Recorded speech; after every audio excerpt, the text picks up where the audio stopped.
Welcome to the Education Innovators Podcast. I'm Eric Byron, and it is my privilege to host this show where I get to talk to folks from all over the world who are education thought leaders and innovators. We'll hear inspiring stories from educators, EdTech founders, AI experts, and others who are fearlessly innovating and delivering unique learning experiences. I'm glad you're here. Let's get started.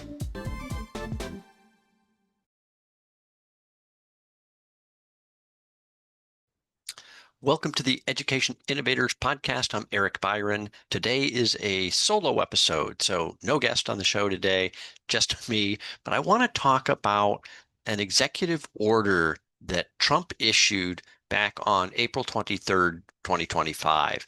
And this executive order targeted the way colleges and universities are accredited. So let's talk about the potential significance of this for students and universities and the organizations that currently issue those accreditations. And I want to start by making the point here that this topic is important, right? The way accreditation is done is important because nobody wants to pay for an education at a school that is not accredited. Why? Because if you ever want to transfer or take an advanced degree, you need a transcript from an accredited university. It's literally that simple. So accreditation matters, okay? So why is Trump targeting this? Why is he going after the accreditation process? Because in the current system, there's this group of organizations that do the accreditation, and there's really no accountability on the way they do it. So universities can have poor results for students over and over again, year after year, and continue to get accredited. So for example, the University of Phoenix has, over recent years, had as poor a result as 12 to 17% graduation rate for years and years continuing, yet they are continued to be accredited. So now, and for full transparency, I got my master's degree from the University of Phoenix and was faculty for a number of years. Now, this was a long time ago. The university was kind of at its peak, and I'd like to think we were doing a much better job back then. But you get the point, right? They continue to get accredited, and they're not doing a very good job currently. So in that regard, I actually kind of agree that the accreditation process is broken, and we should fix it.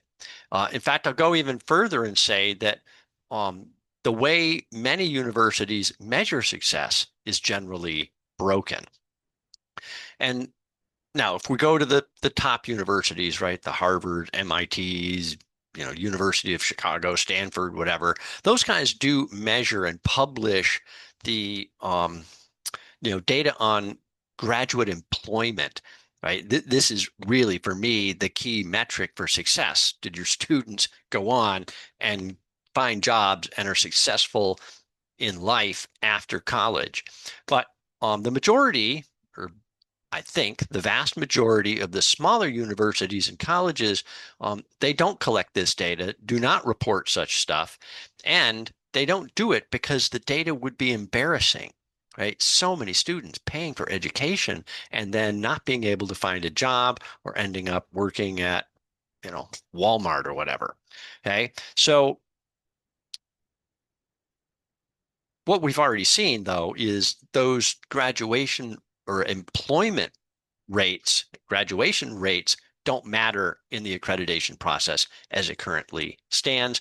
And I believe that's actually what Trump is trying to fix. So, without getting too political, I want to point out here that Trump is also going after DEI, and he's trying to, discredit universities that are too liberal or woke. Anyway, I don't want to get into all of that. And it's all part of an ongoing effort, I guess, to control curriculum to some degree.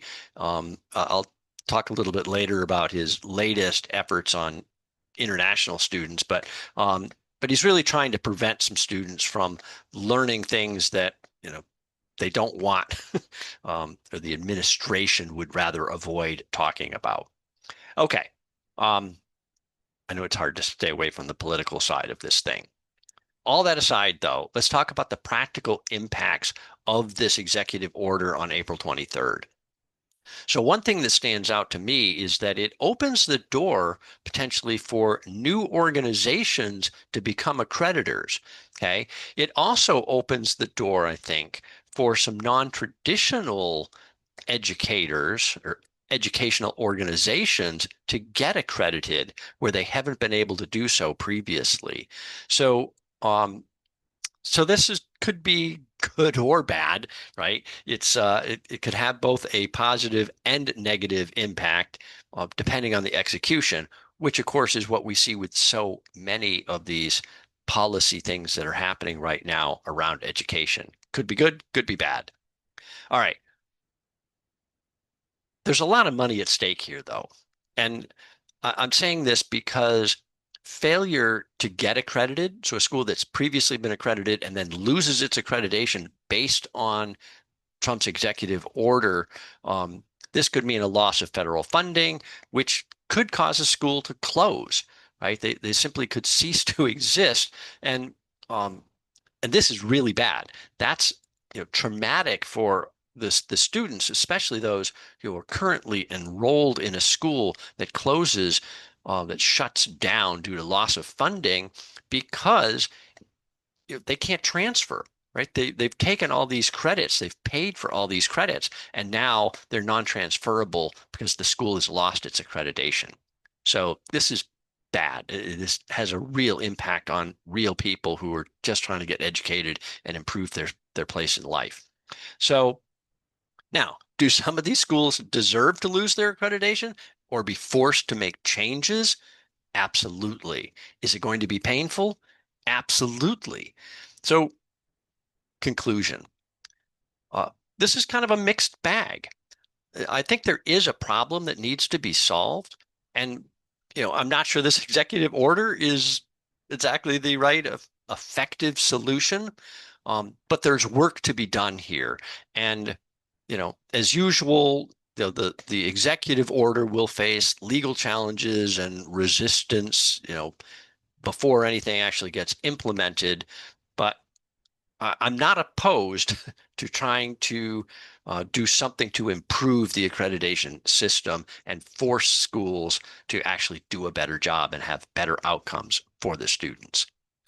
Okay, so since April, and I alluded to this earlier, obviously there's been, new attacks on, Harvard, and, he's going after international students and their visas, and, he's threatened additional universities with sanctions if they don't comply with his demands. All of this is very troubling, and I can't cover it all in one session. So stay tuned. I promise I will do more kind of discussions around these topics. But in terms of accreditation, keep an eye on this. It didn't get a lot of coverage in the media, but it could have serious consequences to higher education in the US, which means by ripple effect across the globe. Okay? I'm Eric Byron. Thanks for listening to the Education Innovators Podcast. So glad to have you here. Thanks for listening. And for all those education innovators out there, thanks for doing what you do. You are making a difference.